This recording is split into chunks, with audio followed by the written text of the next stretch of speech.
আসসালামু আলাইকুম। আজকে আমরা সমাধান করব 1.2 অনুশীলনীর 16 নম্বর অঙ্কটি। এখানে বলা হয়েছে কোনো বিদ্যালয়ে 2704 জন শিক্ষার্থীকে প্রাত্যহিক সমাবেশ করার জন্য বর্গাকারে সাজানো হলো। প্রত্যেক সারিতে শিক্ষার্থীর সংখ্যা নির্ণয় করো। তাহলে আবার বলছি, এখানে বর্গাকারে সাজানো হলো। তাহলে যেখানে আমাকে বর্গাকারে সাজানো হলো বা বর্গাকার শব্দটার কথা বলা থাকবে, আমরা অবশ্যই কি করব, বর্গমূল নির্ণয় করব। তাহলে আমাকে যেহেতু বলা হলো যে 2704 জন শিক্ষার্থীকে আমরা বর্গাকারে সাজাইছি, তাহলে আমাদের 2704 জন 704 এর অ্যাকচুয়ালি বর্গমূল নির্ণয় করতে হবে। দেখো আমরা কি লিখেছি, প্রত্যেক সারিতে শিক্ষার্থীর সংখ্যা হবে 2704 এর বর্গমূলের সমান। তাহলে আমরা 2704 এর বর্গমূল করে ফেলি। বর্গমূল করতে হলে জোড়ায় জোড়ায় ভাগ করতে হবে, এবং আমাকে এখানে প্রথম যে সংখ্যাটা আমরা কাউন্ট করব সেটা হবে, তার এমন একটি সংখ্যা নিব যার বর্গ 27 এর সমান অথবা তার থেকে ছোট। তাহলে সেই কাঙ্ক্ষিত সংখ্যাটি হবে, আমরা যদি বলি 1-এর বর্গ করলে রেজাল্ট হবে 1, 2-এর বর্গ করলে রেজাল্ট 4, 3-এর বর্গ করলে রেজাল্ট 9, 4-এর বর্গ করলে রেজাল্ট হচ্ছে 16, 5-এর বর্গ করলে রেজাল্ট হবে 25, 6-এর বর্গ করলে হয়ে যাবে 36। তাহলে দেখো আমাদের প্রথম জোড়াটা হচ্ছে 27, যেটা কিনা 25 27-এর কাছাকাছি যায়। 36 কিন্তু 27 থেকে বড়।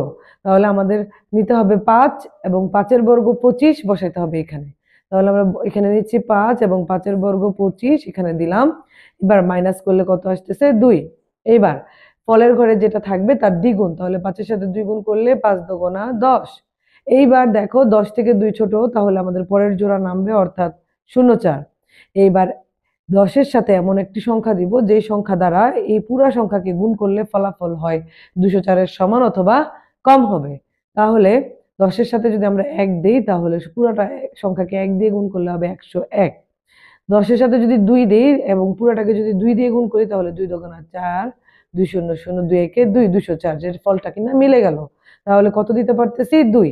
তাহলে এখানে যদি 2 দেই, তাহলে ফলের ঘরেও 2 দিতে হবে, এবং 102 এর সাথে 2 গুণ করলে রেজাল্ট হবে 204, যে আমার ফলাফল মিলে গেল।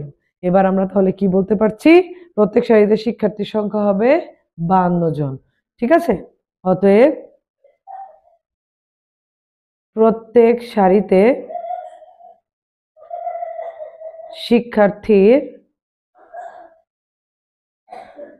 সংখ্যা 52 জন। এখন আমরা 18 নম্বর অঙ্কটি সমাধান করব। কোনো বাগানে 18টি চারা গাছ বর্গাকারে লাগাতে গিয়ে 36টি গাছ বেশি হলো। প্রত্যেক সারিতে চারা গাছের সংখ্যা নির্ণয় করো। তাহলে এখানে দেখো আমার 36টি গাছ কিন্তু আমি লাগাতে পারিনি, 36টি গাছ বেশি হয়েছে। তাহলে যেহেতু 36টি চারা গাছ বেশি হয়েছে, তাহলে আমার লাগানো চারার সংখ্যা অর্থাৎ বাগানে প্রকৃত চারার সংখ্যা কত হবে, 1800 থেকে 36টা যেটা বেশি হয়েছে ওটা আমাকে বাদ দিয়ে দিতে হবে। তাহলে হবে 1800 বিয়োগ 36। আবার তাহলে রেজাল্টটা কত হবে, 1764টি চারা আমার বাগানে লাগানো আছে, এবং এই চারা কয়টাকেই আমি কি বর্গাকারে লাগিয়েছি। এবার প্রশ্ন হয়েছে প্রত্যেক সারিতে চারা গাছের সংখ্যা কত। যেহেতু আমি বর্গাকারে চারা গাছ রোপণ করেছি, আর ওটা যদি প্রতি সারিতে আমি এখন চারা গাছের সংখ্যা বের করতে যাই, ঠিক পূর্বের মতো অর্থাৎ 16 নম্বর অঙ্কের মতো আমাকে কি করতে হবে, এই 1764-র বর্গমূল নির্ণয় করতে হবে।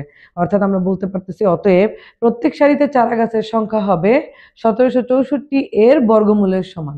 তাহলে বর্গমূল নির্ণয় করার ক্ষেত্রে আমরা জানি কি করতে হবে, প্রথমে তাকে জোড়ায় জোড়ায় আমরা ভাগ করে নিব।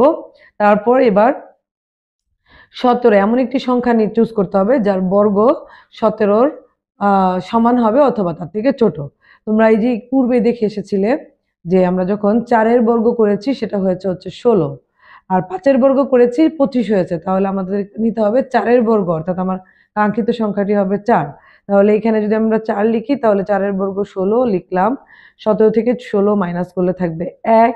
এবার 4-এর 2 গুণ অর্থাৎ 4 দুগুণে 8, 8 থেকে দেখো 1 ছোট হয়ে গেছে। তাহলে আমরা কি করব, পরের জোড়াটা নামিয়ে ফেলবো অর্থাৎ 64।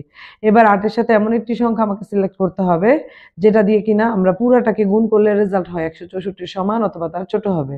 তাহলে দেখো 8-এর সাথে যদি আমি 1 নেই, তাহলে পুরাটা সংখ্যাকে আমার 1 দিয়েই গুণ দিতে হবে। তাহলে 81, ওকে 81।